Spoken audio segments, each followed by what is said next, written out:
এখানে বাংলাদেশ হবে না, কারণ বাংলাদেশেই বাংলাদেশ হয়।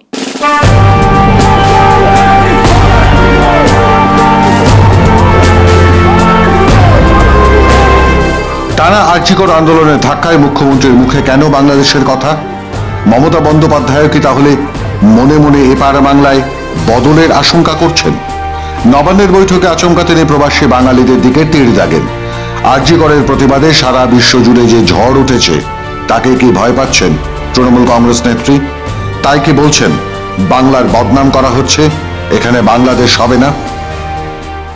বাংলার নামে বদনাম করা হচ্ছে সারা পৃথিবীতে। একটা হোয়াটসঅ্যাপ গ্রুপ জুটেছে, যারা এখান থেকে পড়াশোনা করে খেয়ে দিয়ে মানুষ হয়ে বাইরে গেছেন,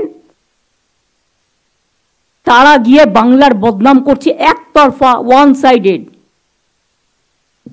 কথা শুনে ওদের। তারা তো বোথ সাইড শুনতে পাচ্ছেন না, ইউনিল্যাটারালি ওয়ান সাইডেড।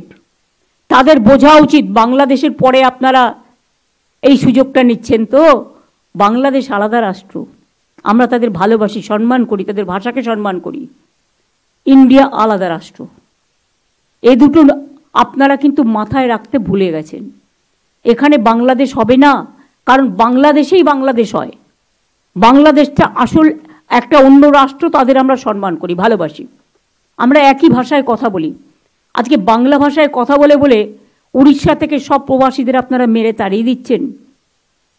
সংখ্যালঘু হবার অপরাধে আপনারা উজ্জয়িনী থেকে শুরু করে মধ্যপ্রদেশ, রাজস্থান থেকে শুরু করে, হরিয়ানা থেকে শুরু করে, উত্তরপ্রদেশ থেকে শুরু করেন, আমাদের 20,000 পরিযায়ী শ্রমিককে আপনারা রাজ্য থেকে তাড়িয়ে দিয়েছেন এবং 3 জনকে খুন করেছেন। আমাদের এখানেও কিন্তু 1.5 কোটি পরিযায়ী শ্রমিক কাজ করে অন্যান্য রাজ্যের। মনে রাখবেন, আমরা কিন্তু তাদের ডিস্টার্ব করি না, তার কারণ আমাদের সেখানে মানবিকতায় স্থান পায়। উড়িষ্যাতে সবচেয়ে বেশি, পুরীতে আমাদের লোকেরা যায়। উড়িষ্যায় ট্যুরিজম, বাংলার ট্যুরিজম উড়িষ্যাকে ডেভেলপ করে। জগন্নাথ, জয় জগন্নাথ করতে সবাই যায়। উড়িষ্যা থেকে আমার কাছে খবর এলো সব লোকেদের মেরেছে। বাঙালির রাজ্যকা স্বতঃস্ফূর্ত আন্দোলনে মুখ্যমন্ত্রী যে টলে গেছেন তাও এদিন স্পষ্ট।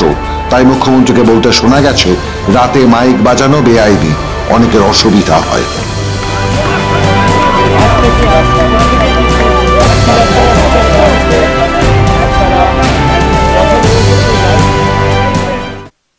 রাতের বেলায় পুজোর সময় পুলিশ রাত জেগে পাহাড় দেয়, কোনো দুর্ঘটনা ঘটলে পাহাড় দেয়, দাঙ্গা হলে পাহাড় দেয়, দুর্যোগ হলে পাহাড় দেয়। কিন্তু প্রতিদিন রাতে আপনারা যদি রাস্তায় থেকে, অনেক মানুষ তো ডিস্টার্ব হয়, অনেক এলাকায় অনেক বয়স্ক মানুষ আছে, মাইক লাগালে তাদের ঘুমের অসুবিধেও হয়। যার জন্য নিয়মও আছে পলিউশন কন্ট্রোল বোর্ডের, 10টার পর মাইক বাজানো যাবে না, বা এত স্পিডে মাইক বাজাবেন তার বেশি বাজানো যাবে না।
শহরের নামকরা হাসপাতালের মধ্যে নির্মমভাবে চিকিৎসক খুনের ঘটনায় যেভাবে দিনের পর দিন আন্দোলন চলছে, তাতে অসহায় হয়ে পড়েছেন পুলিশ বাহিনীও। দাবি উঠেছে পুলিশ কমিশনারের পদত্যাগ, পুলিশ মন্ত্রীর পদত্যাগ। কিন্তু নিজেকে বাঁচানোর চেষ্টার সঙ্গে সঙ্গেই পুলিশ কমিশনারকে বাঁচাতেও আসরে নেমে পড়েছেন রাজ্যের মুখ্যমন্ত্রী মমতা বন্দ্যোপাধ্যায়। বলছেন সিপি পদত্যাগ করতে নাকি চেয়েছিলেন, কিন্তু পুজোর সময় বলে তিনি তা গ্রহণ করেননি।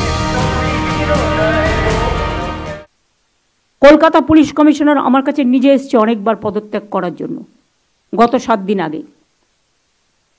সামনে পুজো, আপনারা এবার আমায় বলুন, ল অ্যান্ড অর্ডার লোকটাকে তো জানতে হবে যে থাকবে কোন পাড়ায় কোন পুজো হচ্ছে, পুজো কমিটিগুলো কি থিম করছে, কোথায় কি পুলিশ পোস্টিং আছে। এটা পুজোর সময়, কিছুদিন ধৈর্য ধরলে কি মহাভারত অশুদ্ধ হয়। আপনারা ঠিক করবেন সবাইকে চেঞ্জ করতে হবে, যতটা বলছেন যতটা পারছি আমরা করছি। আপনি আমাকে 10টা ডিমান্ড দিতে পারেন, আমি 5টা করতে পারি, 5টা নাও করতে পারি। আমি তো অলরেডি ইতিমধ্যে অনেকগুলো করে দিয়েছি। তাহলে কি পুজোর পরে পদত্যাগ করতে চলেছেন বিনীত গোয়েল? মমতা বুঝতে পারছেন এই আন্দোলন যতদিন চলবে ততদিনই কাঁপতে থাকবে তার চেয়ার। তাই এই মুহূর্তে সকলের মন পুজোর দিকে ফেরানোর চেষ্টা করছেন তিনি। সকলের কাছে আর্জি জানিয়েছেন উৎসবে ফিরে আসুন পুজোয়। তৃণমূল নেত্রী ভালোই বোঝেন মানুষের মন, সে কারণে উৎসবের ল্যাবেঞ্চোস দেখিয়ে আন্দোলনের মুখ মোড় ঘোরানোর চেষ্টা করছেন তিনি।